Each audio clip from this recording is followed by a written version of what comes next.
বাকিতে তো সানডে, তার মধ্যে সামার ভ্যাকেশন। তো ছেলের বায়না ছিল এই ভ্যাকেশনে একদিন গেম খেলতে যাবে। তো হঠাৎ করে বসে ঠিক করে নিলাম কাছাকাছি ডায়মন্ড প্লাজা গেলে একটু ঘোরাও হবে এবং তার সাথে ছেলের গেম খেলা হবে। তাই আমরা ঠিক করে সেজেগুজে বেরিয়ে পড়লাম।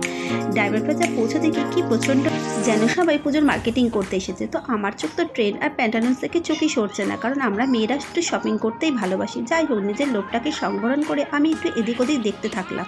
তো বর্মশাই বলল আগে কিছু টিফিন করে নিয়ে তারপর আমরা গেমের দিকে যাব। তো সেই মতো আমরা 4th ফ্লোরে ফুড স্টপের সামনে এসে দাঁড়ালাম এবং সেখানেও দেখি প্রচণ্ড ভিড় এবং অনেক লোকজনই বাইরে দাঁড়িয়ে অপেক্ষা করছে, কেউ টেবিল পায়নি। তো তখনই আমার সামনে দিয়ে একটা ছোট্ট ট্রেন চলে যাচ্ছিল আর ছোট ছোট বাচ্চারা খুবই মজা করতে করতে যাচ্ছিল। তো আমি সেটা কিছুক্ষণ দেখছিলাম, কারণ আমার সেটা দেখতে খুবই মজা লাগছিল।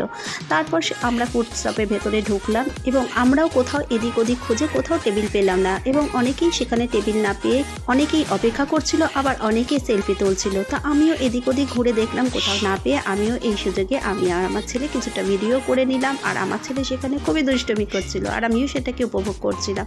তারপর এদিক ওদিক সবাইকে খেতে দেখে অনেকক্ষণ ধরে দাঁড়িয়ে থেকে বাইরে বেরিয়ে একটু লজেন্সের দোকানের সামনে এসে দাঁড়ালাম, কারণ অনেকক্ষণ ধরে সেই লজেন্সগুলো আমি দেখছিলাম আর আমার খুব ভালো লাগতো। আমার প্রচণ্ড হাই প্রাইস বলে মনে হচ্ছিল, তাই আমি শুধু সেগুলোকে একটু দাঁড়িয়ে দাঁড়িয়ে দেখছিলাম আর উপভোগ করছিলাম। আমার ভীষণ ভালো লাগছিল লজেন্সগুলোকে কালারফুল দেখতে।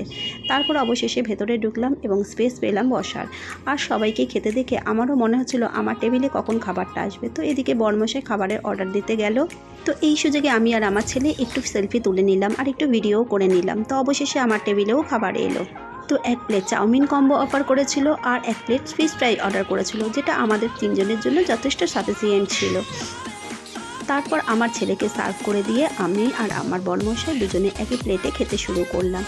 সত্যি চাউমিনটা খুবই ভালো ছিল। আর তোমরা সবাই জানো মিত্র ক্যাফের খাবার কোনো দিনই খুব খারাপ একটা হয় না। তো যাই হোক, আমরা 3 জনে মিলে সেটা খেতে থাকলাম এবং খুবই টেস্টি ছিল। আমার বর আর আমার ছেলে খুবই মনোযোগ সহকারে খাচ্ছিল আর আমি তার মধ্যেই একটু ভিডিও করে নিচ্ছিলাম।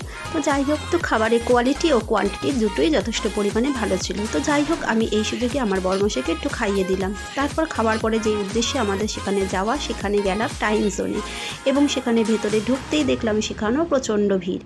তো বরমশাই গেল গেমের জন্য কার্ড তৈরি করতে আর আমি ততক্ষণে এদিক ওদিক ঘুরে গেমগুলোকে দেখে নিচ্ছিলাম, কারণ আমার দেখতে সেটা বেশ মজা লাগছিল, কারণ আমরাও ছোটোবেলায় শুধু সেগুলোকে ভিডিও গেমের মধ্যেই দেখেছি। তো বাস্তবে যখন সামনে দেখছিলাম বেশ নিজেকে ছোট ছোট বলেই মনে হচ্ছিল। তো যথেষ্ট উপভোগ করছিলাম আমি এদিক ওদিক ঘুরে ঘুরে। আর আমি দাঁড়িয়ে দাঁড়িয়ে একজনের খেলা দেখছিলাম, কিন্তু সে কিছুতেই সেটা তুলতে পারলাম না। অবশেষে আমার ছেলে একটা খেলা চুজ করলো, সেটা হলো বাইক রেস এবং তারপর আমিও সেখানে দাঁড়িয়ে কিছুক্ষণ ছেলের বাইক রেস খেলাটাকে দেখলাম এবং দেখতে দেখতে আমি এদিক ওদিক একটু গেমগুলোকে দেখছিলাম। আমার বেশ ভালোই লাগছিল। কাছে গেলাম এবং সেখানে দেখলাম যথেষ্ট ক্যাডবেরি ওখানে সেখানে গোল গোল করে ঘুরছে। যাই হোক, আমি আবার দেখলাম আর একটু নিজে ভিডিও করে নিলাম। তারপর একটু এদিক ওদিক দেখতে নিজের ইন্টারেস্টটা লুকিয়ে রাখতে না পেরে আমিও বসে গেলাম ছেলের সাথে গেম খেলতে এবং বেশ মজাই লাগছিলো গেমগুলোকে খেলতে। আমি অনেকক্ষণ ধরে সেই গেমগুলোকে খেলছিলাম আর যথেষ্ট ভালো লাগছিল। আর আমি এই ফার্স্ট টাইম বসে গেম খেলছিলাম, তো আমার বেশ মজাই লাগছিল। আর আমার বরমশাই ওখান থেকে আমাদের দুজনকে অ্যাপ্রিসিয়েট করছিল। তারপর ছেলে আবার একটা গেম চুজ করলো, সেখানে কিছুক্ষণ গেমটাকে খেললো এবং সেটাকেও আমি দাঁড়িয়ে দাঁড়িয়ে দেখলাম। আমার ভীষণ ভালো লাগছিলো গেমগুলোকে দেখে। তারপর শেষ পর্যন্ত আমাদের সময় হয়ে এলো এবং আমরা বাড়ির দিকে রওনা হলাম।